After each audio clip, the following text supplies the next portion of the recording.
Horas Dihamusude. Inilah profil Paroki Sumbul, salah satu paroki yang ada di wilayah Kabupaten Dairi, Sumatera Utara. Bagaimana dan di mana Paroki Sumbul itu? Cari dan datang saja dahulu ke gereja Sumbul. Hanya ada satu papan nama Gereja Katolik Sumbul yang ada di wilayah Dairi, tidak ada yang lain.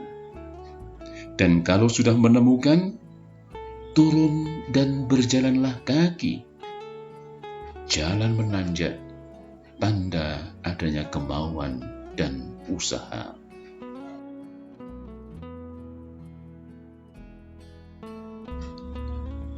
Keindahan bunga-bunga mempercantik gereja inkulturatif Pak-Pak ini. Sungguh indah gereja kita ini.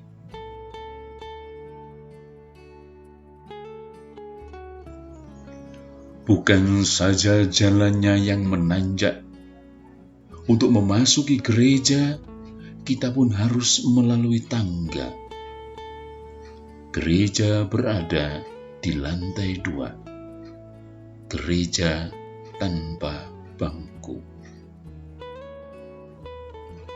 Jalan salib terlukis rapi di pilar-pilar penyangga gereja. Ada 14 perhentian jalan salib. Umat pun harus duduk manis bersimpuh di lantai yang terbuat dari kayu itu. Para saudara, bangunan gereja Sumbul itu berlantai 2. Lantai 2 sebagai gereja dan lantai 1 untuk aula pertemuan. Coba bandingkan penggunaan 2 lantai ini di rumah-rumah adat lainnya. Paroki Sumbul berdiri tahun 1967, pengembangan dari Paroki Sidikalang. Pada saat itu ada umat sebanyak 2.000 jiwa. Beatus Dionysius menjadi pelindung paroki karena memang dialah satu-satunya orang kudus yang menginjakkan kaki di bumi Sumatera Utara ini. Pastor Quirinus Kramer adalah pastor paroki yang pertama. Pada tahun 1973, Gereja Inkulturatif Pak-Pak mulai dibangun. Gereja ala Pak-Pak ini dipilih karena memang Sumbul adalah wilayah adat Pak-Pak. Walau kita umat paroki, sebagian besar orang kita Bata Toba Tapanuli. Pastor Sherry Okarem adalah inisiator pembangunan gereja Katolik Paroki Sumbul. Bruder Otto Okarem yang membangunnya, dan Monsignor Pius Datubara tahun 1976 meresmikannya. Oase di tengah-tengah dunia. Itulah visi Paroki Sumbul, karena memang Paroki Sumbul adalah bagian dari Keuskupan Agung Medan. Sedangkan misi paroki adalah membangun semangat doa dan pelayanan sebagaimana diteladankan Maria Bunda Karmel dan Beatus Dionysius. Kedua tokoh ini menjadi pilihan karena mereka adalah orang-orang kontemplatif sejati.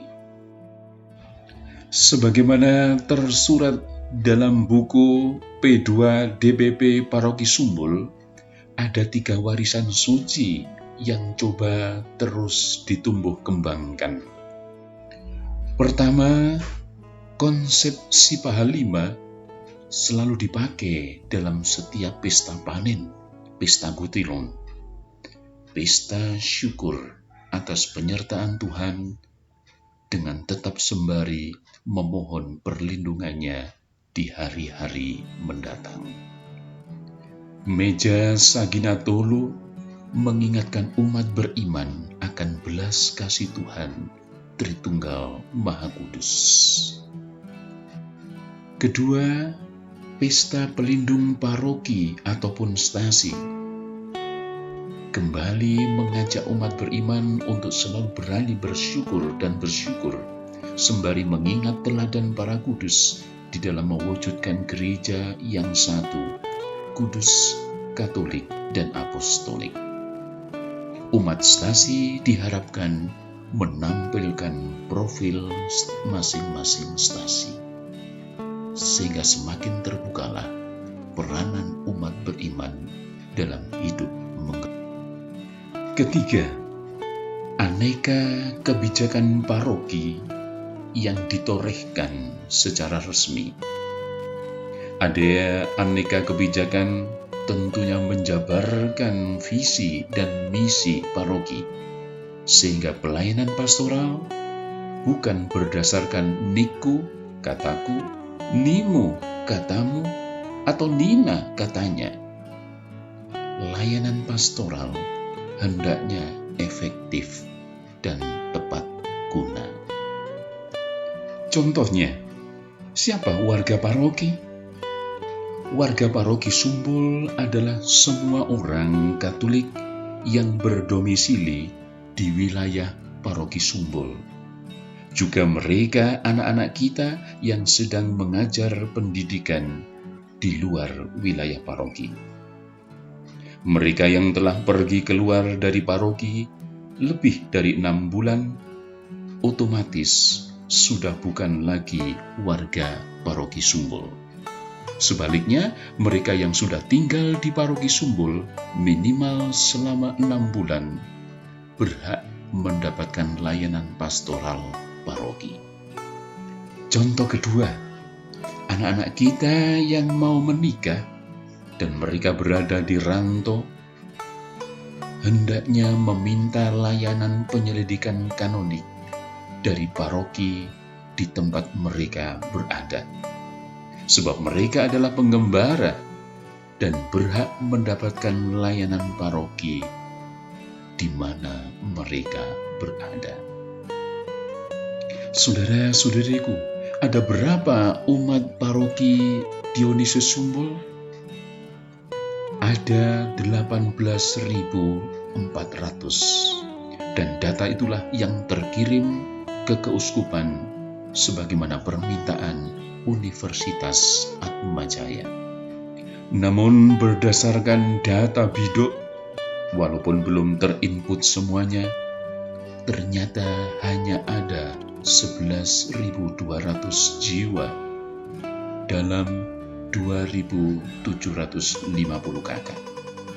Mengapa semuanya terjadi? Semuanya menunjukkan bahwa kita paroki Sumbul ini memang belum tertib administrasi. 2.750 kakak tersebar di dalam 7 rayon di 43 stasi. Rayon Gunung Selamat ada 5 stasi di dalamnya, yakni stasi Gunung Selamat itu sendiri, stasi Barisan Nauli, stasi Lai Pinagar Atas, stasi Lai Siboban, dan stasi Lai Pinagar Bawah. Rayon Sumbul ada juga 5 stasi di dalamnya. Stasi Sumbul, stasi Bulu Ujung, stasi Tumpak Debata, Stasi Siboras Toba, dan Stasi Suhana. Sedangkan rayon Hutamani ada 7 stasi, yakni Stasi Pengantaran, Stasi Jumalubang, Stasi Sipali-Pali, Stasi Jumaramba, Stasi Harungguan, dan Stasi Ponjian. Ada 6 stasi yang termasuk rayon Lumban Simbolon. Stasi Lumban Simbolon sendiri, Stasi Dolok Tolong, Stasi Laetanggiang, Stasi Laesimobi, Stasi Perbuahan, dan Stasi Paratusan. Rayon Sisulu-Sulu mempunyai beberapa stasi. Rayon Sisulu-Sulu sendiri, Stasi Pangguruan, Stasi Perdomuan, Stasi Pariki, Stasi Perbuluhan 6, Stasi Parsauran, Stasi Sileo PLTA, dan Stasi Sileo Atas.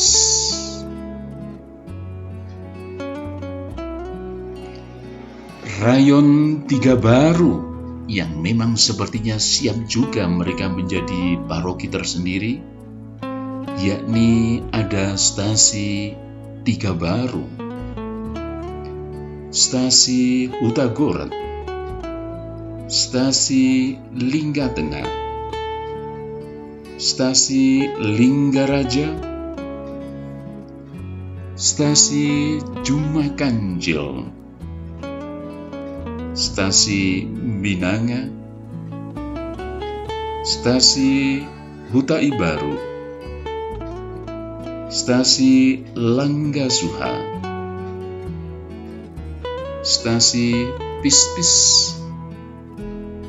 Stasi Sukamakmur, Stasi Sibabi Turuan, dan terakhir Stasi Sibabidolo. Stasi Silalahi diperhitungkan sebagai rayon tersendiri karena memang jumlah umat yang sudah begitu banyak, sekitar 300 kakak.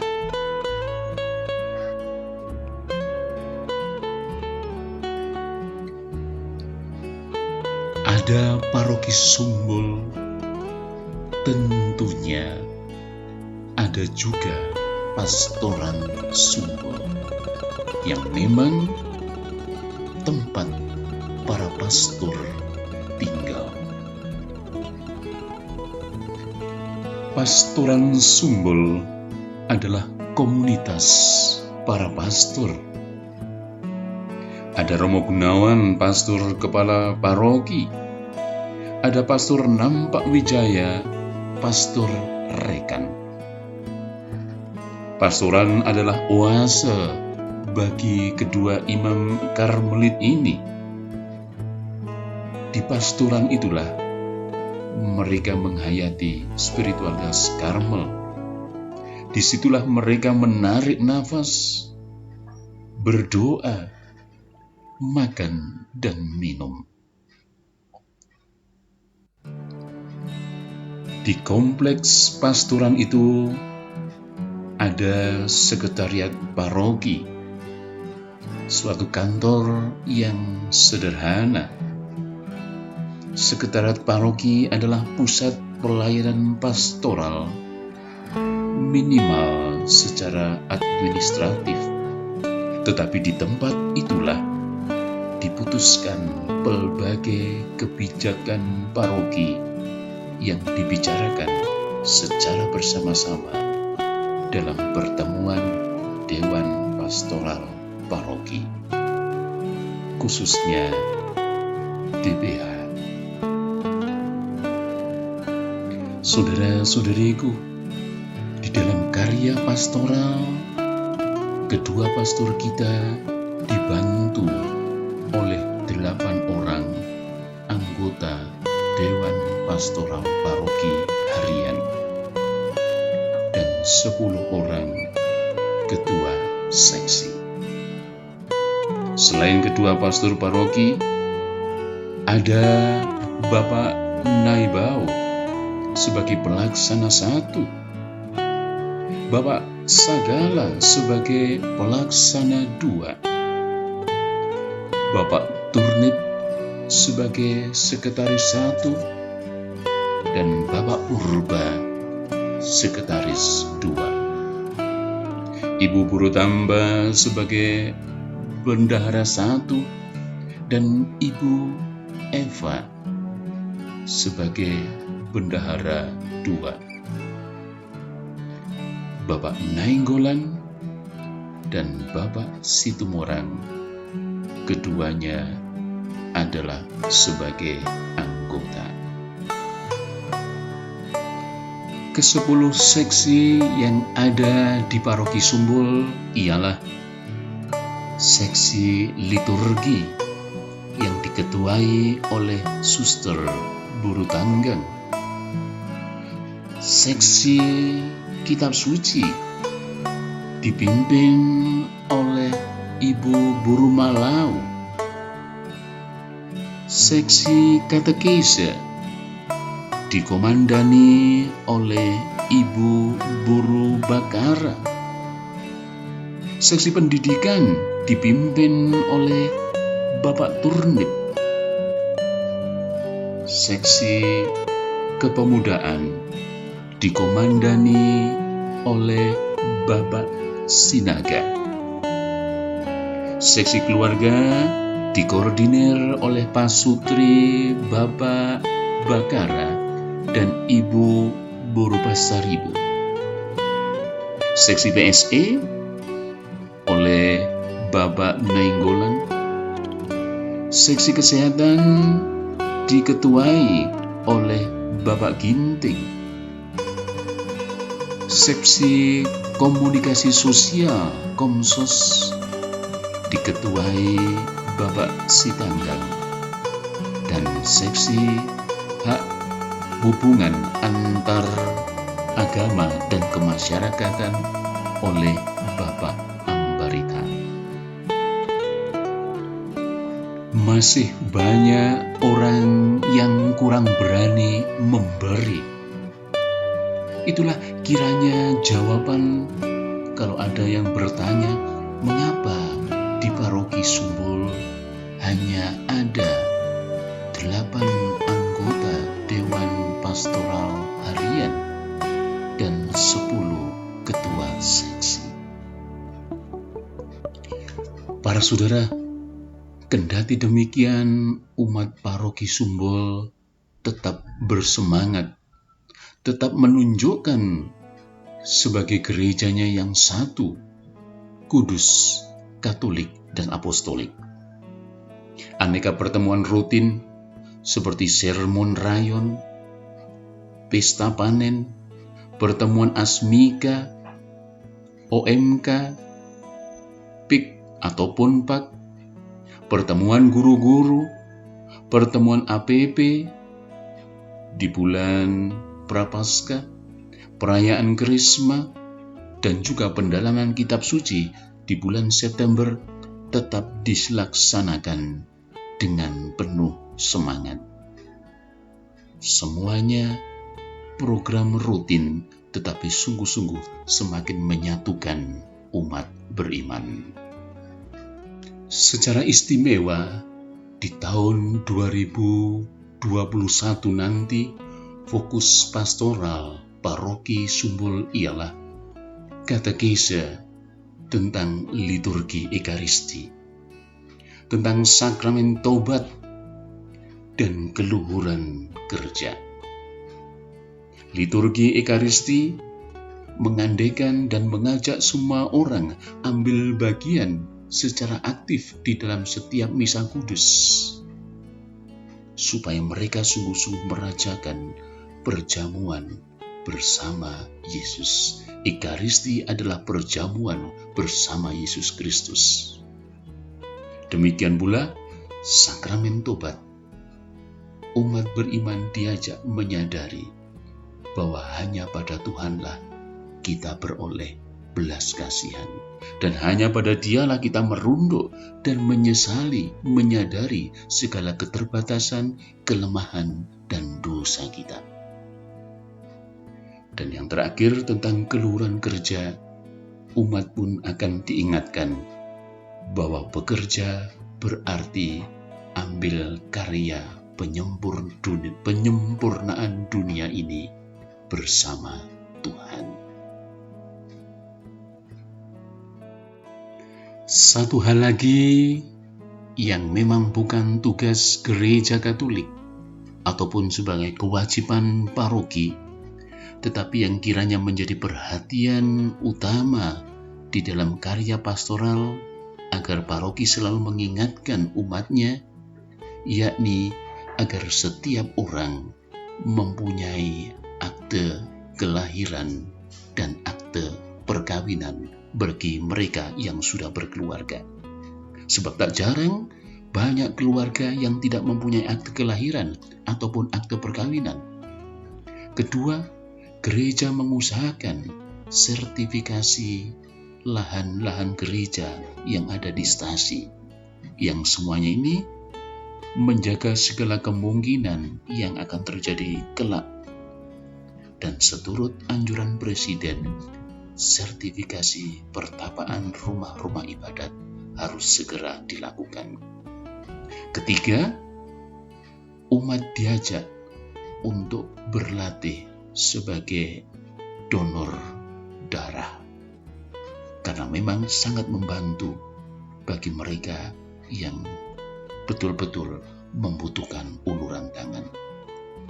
Demikian juga umat diharapkan ambil bagian di dalam program BPJS yang semuanya adalah program gotong royong, swasembada, dan subsidiaritas. Dan yang terakhir, paroki mengusulkan juga agar perbaikan jalan di wilayah daerah ini diperbaiki karena menguntungkan banyak orang dan menyelamatkan jiwa. Saudara-saudariku, itulah profil singkat Paroki Sumbul Gereja Katolik Beato Dionysius yang memang terus-menerus mau berkembang dan berbenah diri. Hidup Sumbul, jua-jua, horas menjua-jua.